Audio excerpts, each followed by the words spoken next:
Rebonjour. Vous me manquiez. J'ai tenu 15 minutes sans vous, je me suis senti obligé de revenir. Merci d'être resté en tout cas.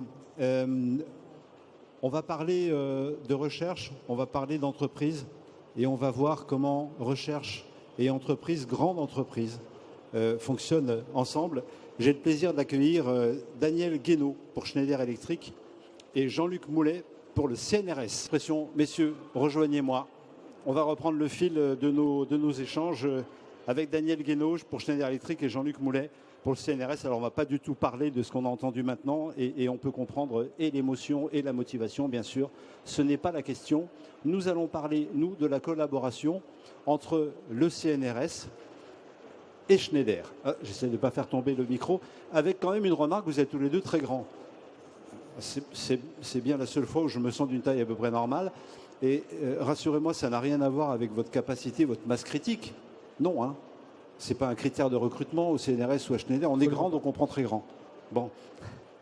Je vais vous demander à l'un à l'autre, comme je l'ai fait tout à l'heure, de vous présenter, de dire un petit peu ce que vous faites au quotidien. En gros, quelles sont vos fonctions chez Schneider, Daniel? Alors, comme tout le monde l'a compris, je représente Schneider Electric. Oui. Je suis le directeur de l'innovation pour notre business Energy Management. J'ai la chance d'avoir un parcours de 30 ans dans ce groupe passionnant, plusieurs business dans plusieurs pays. Et ma mission au jour le jour, c'est de m'assurer qu'on accélère l'innovation. Jean-Luc Moulet. Oui, bonjour à tous. Moi, je m'appelle Jean-Luc Moulet, donc je suis directeur général délégué à l'innovation du CNRS, ce qui signifie que la mission consiste à identifier les inventions qui existent dans les laboratoires sous tutelle du CNRS pour les amener vers le marché. Et donc ça passe par 3 leviers principaux. Le premier, c'est le dépôt de brevet, parce qu'on ne fait rien si une invention n'est pas brevetée et protégée. Le deuxième, c'est la création de start-up. Et puis le troisième, c'est le développement des relations avec les entreprises. Bien, ça c'est un sujet. Justement, j'aimerais qu'on détaille un petit peu, je reste un petit peu avec vous, Jean-Luc, si vous le voulez bien. Le CNRS, pour tout le monde, c'est une institution, je rappelle, hein, dites-moi si je me trompe, Centre national de recherche scientifique. Waouh! Mais qu'est-ce que vous faites concrètement? Comment ça se passe dans votre quotidien? Vous avez effectivement des contacts avec les entreprises, on va dire du privé. À quel niveau ça se passe chez vous? Comment c'est organisé? Alors le CNRS, effectivement, c'est 30 000 personnes et ces forces de recherche, nos forces de recherche, elles sont placées dans des laboratoires sur le terrain, dans plus de 1000 laboratoires en France. Ces laboratoires, ce sont des sortes de joint ventures avec des partenaires qui sont soit des universités, des écoles d'ingénieurs, des organismes nationaux de recherche, voire même des entreprises. Donc rien ne se fait, il n'y a pas d'entité de laboratoire purement CNRS. On est toujours avec d'autres dans notre action. Et ensuite, la production normale du CNRS, c'est la publication scientifique, d'ordre d'une 50aine de milliers de publications scientifiques par an, au meilleur niveau mondial. Et notre objectif, c'est de transformer ces publications en choses qui soient actionnables pour des acteurs socio-économiques. D'où la relation aux entreprises, d'où la création de start-up. C'est un sujet, hein, ce moment entre vous avez une idée, on va dire, en recherche, et le moment où ça devient concrètement une solution applicable à nous tous, parce que l'économie, c'est ça, c'est d'apporter des solutions à tout le monde. Vous êtes dans ce schéma-là de raccourcir absolument ce délai entre la bonne idée et le produit? Tout à fait. Alors en fait, on est dans un double schéma. Il y a un schéma qui est, on pourrait dire techno-push, c'est ce que vous décrivez, c'est-à-dire on part d'une invention qui existe et on essaie de trouver des moyens pour l'amener vers le marché.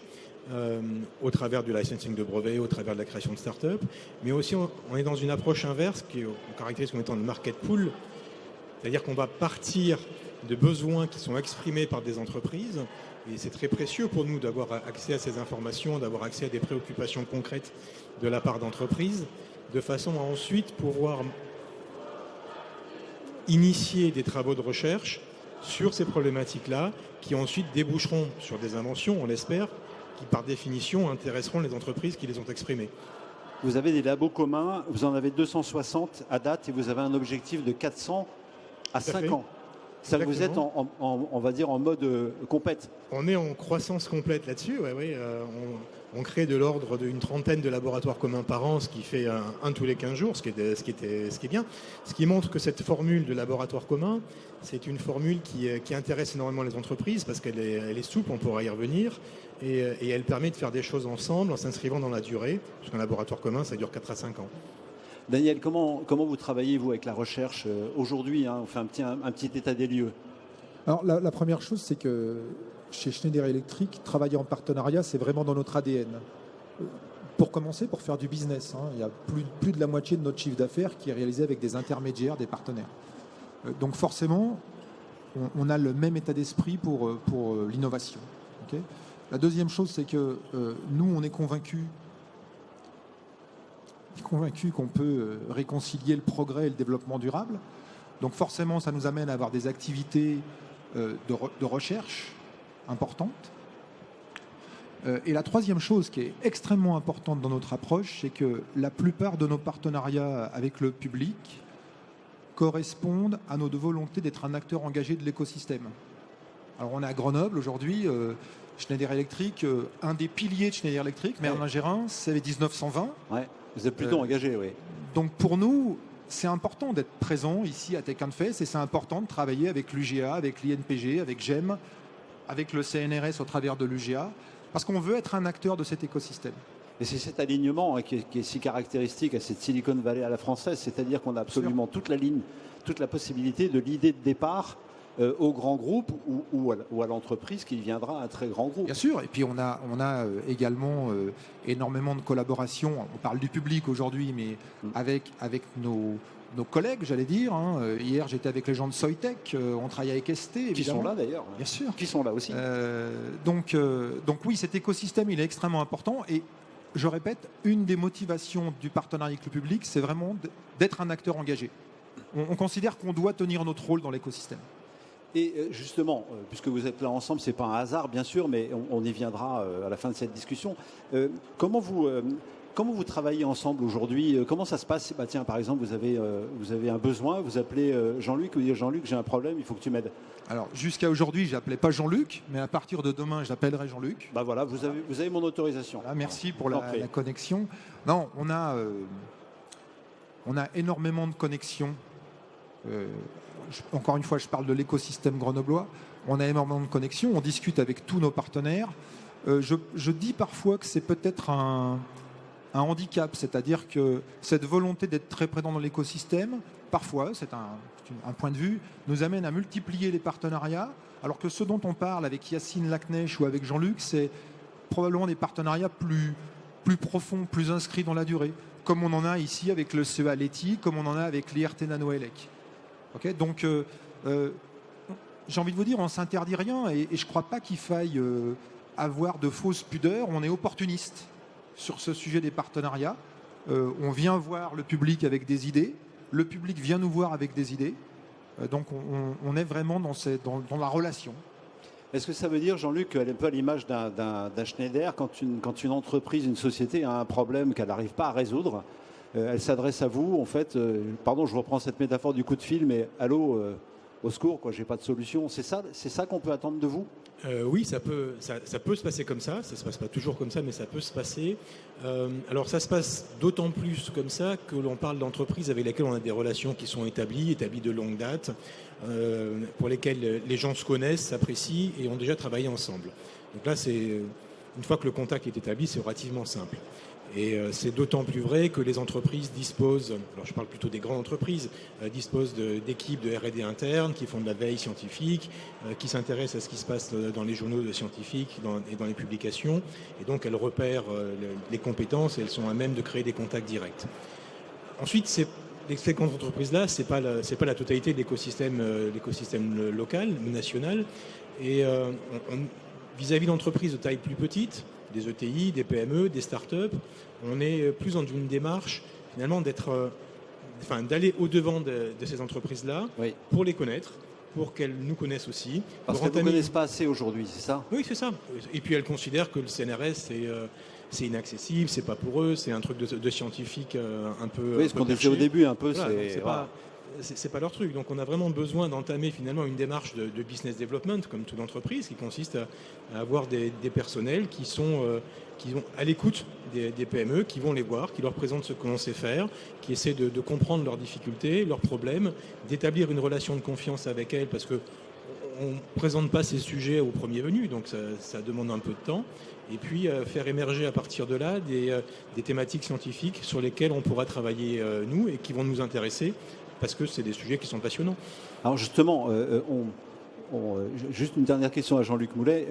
En fait, quand on passe devant le CNRS, je pense à la Presqu'île, mais ailleurs aussi, il n'y a pas de labo en propre au CNRS. Vos chercheurs, ils sont un peu partout finalement. Expliquez-nous comment ça fonctionne. Je pense que les gens ne le savent pas, en fait, on ne le sait pas. Ils ne sont pas dans vos labos, chez vous, dans les sous-sols, à imaginer des choses. C'est pas comme ça que ça marche. Ils sont dans un millier de laboratoires en France. Mais qui ne sont pas les vôtres, ce ne sont pas les laboratoires du CNRS seulement. En fait, ce sont des laboratoires partagés. D'accord. Ça s'appelle des unités mixtes de recherche. Et c'est la façon dont la recherche française publique est organisée. C'est-à-dire chaque laboratoire a plusieurs tutelles. Et chacune des tutelles va y mettre ses chercheurs, ses ingénieurs, ses techniciens. Et ensemble, on travaille sur une thématique donnée. Mais c'est une agilité incroyable parce qu'on ne le voit pas, on ne le comprend pas. Mais vous avez déjà théorisé en fait cette capacité à mixer un petit peu les compétences pour arriver à une solution qui va être partagée ensuite. Voilà, en fait, c'est exactement ça. J'ai eu tout juste. Daniel, vous vouliez... Je crois que Jean-Luc a vraiment dit le point important, relation de confiance. Moi, j'ai coutume de dire l'innovation, c'est une affaire de femmes et d'hommes qui partagent la même passion, la même ambition. Le public, il a des talents que nous, chez Schneider, on n'aura jamais. Parce que ce n'est pas le genre de profil qu'on recrute, parce qu'on n'est pas le genre d'entreprise qui les intéresse. À l'inverse, chez Schneider, on a des talents qui probablement ne travailleront pas dans le public. Et je crois que ce qui est très important, c'est la relation qu'on crée entre tous ces gens-là. Et moi, ce que j'observe, c'est que les partenariats qui fonctionnent le mieux, c'est quand les gens se connaissent, quand ils ont fait ensemble des petites choses. On a financé une thèse, on a bossé ensemble sur un projet. Et puis, il y a un effet boule de neige. Parce qu'en fait, l'innovation, c'est vraiment phosphorer ensemble. Et quand les gens se connaissent, quand les gens se font confiance, quand les gens s'apprécient, là, il phosphore bien.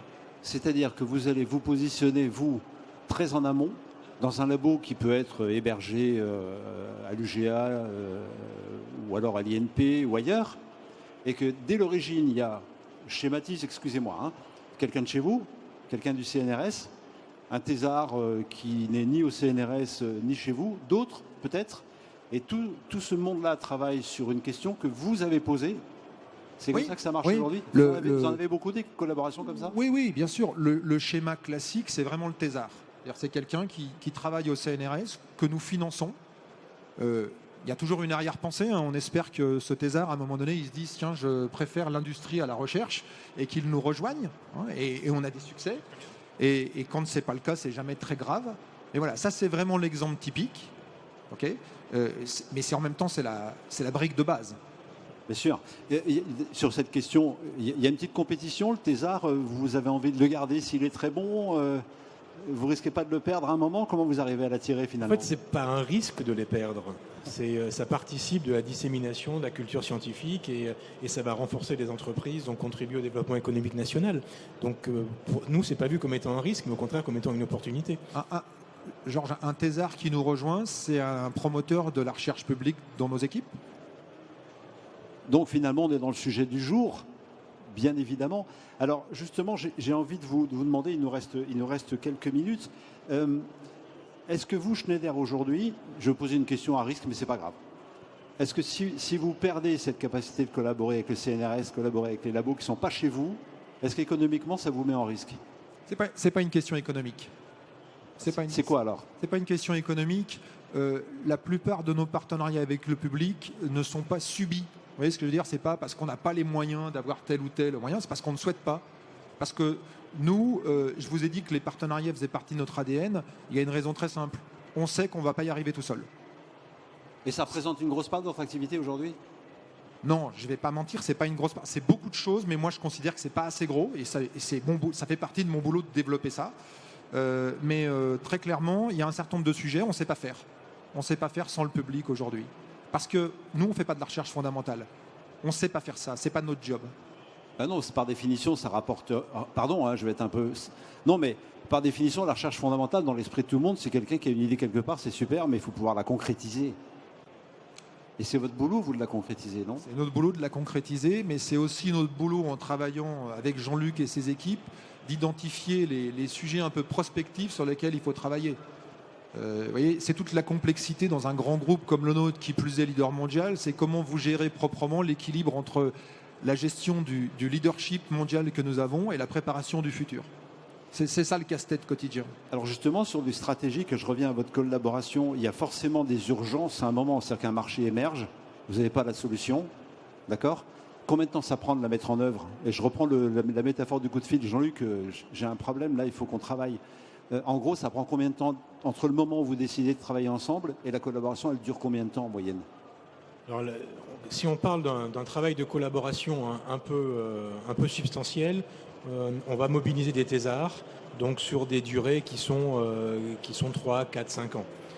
C'est de la recherche fondamentale, donc il faut qu'on puisse se donner cette profondeur, cette longueur de vue, de façon à pouvoir atterrir sur des résultats qui soient vraiment en rupture et qui vaillent la peine. On sait faire des choses qui sont très rapides, on sait faire des mesures sur des équipements que seule la recherche publique dispose, ça se fait en quelques semaines. On sait faire des prestations de services de cette façon-là.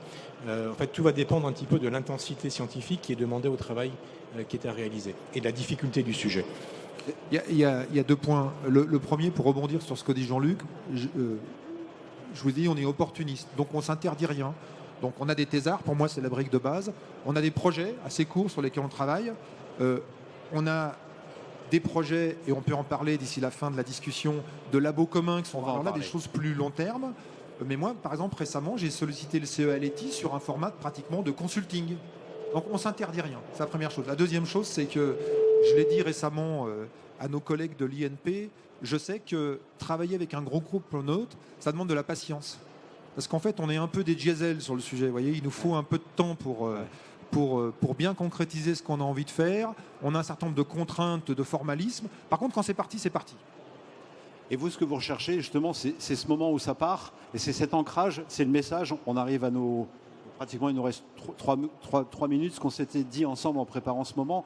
Vous, ce que vous recherchez, c'est cet ancrage dans la vraie vie, en fait. Exactement. Nous, ce qui nous intéresse, c'est de pouvoir avoir accès à des préoccupations industrielles qui nous amènent à des sujets dont on imagine qu'ils vont pouvoir ensuite être utiles. Parce que faire de la recherche scientifique in abstracto, c'est intéressant. Mais si on sait que cette recherche et les résultats issus de cette recherche vont pouvoir être appliqués, vont pouvoir changer le monde, vont pouvoir renforcer une entreprise, c'est encore mieux. Donc on cherche vraiment ce type d'accès aux difficultés. Et on cherche aussi à établir des relations de confiance de long terme. Et quand ça marche sur des dizaines d'années. Et vous, c'est ça le ciment. Le ciment, c'est que le public vient nous voir en ayant la volonté d'impacter la vie quotidienne. Et nous, on va les voir parce qu'on a besoin de moyens pour le faire. Et donc, on n'est pas dans des univers parallèles parce que quand on dit recherche fondamentale, ça peut très vite devenir un peu caricatural. C'est ça le ciment. Et nous, on a besoin de s'entourer des meilleurs. Je vais quand même le dire, on est très engagé sur la transition énergétique. On a une vraie vision sur le sujet. On croit en un monde plus électrique, plus digital. Ça amène une transformation assez profonde de notre industrie, notamment sur la technologie. Et donc, on a besoin de s'entourer des meilleurs. En anglais, chez nous, on appelle ça « win with the winners ». Oui. C'est gagner avec les gagnants. Et ça, c'était juste avant la formule, parce qu'il va falloir qu'on la fasse, cette annonce quand même, c'est important, parce que c'est la première fois qu'on va parler de ce sujet. Vous m'avez dit, la recherche, c'est le R de R&D. Et pour arriver à ça, vous avez une annonce à faire aujourd'hui, tous les deux, je crois. Oui, alors, recherche et développement, moi je considère que notre travail commun à Jean-Luc et moi, c'est d'organiser la rencontre entre le R et le D. Chez Schneider, on fait plutôt du D, le CNRS fait plutôt du R. Et on a un travail en cours entre les équipes de l'UGA et les équipes de Schneider Electric pour monter un labo commun autour du G2E Lab.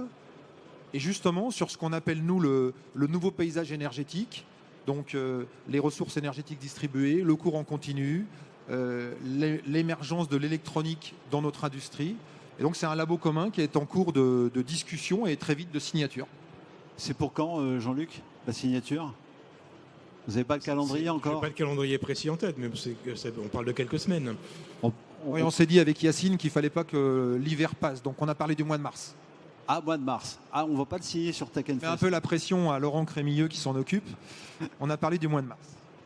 Bien, ça veut dire que le mois de mars, c'est le printemps. Donc vous nous donnerez la date parce que nous, presse, si vous voulez, on aime bien couvrir ces événements comme ça.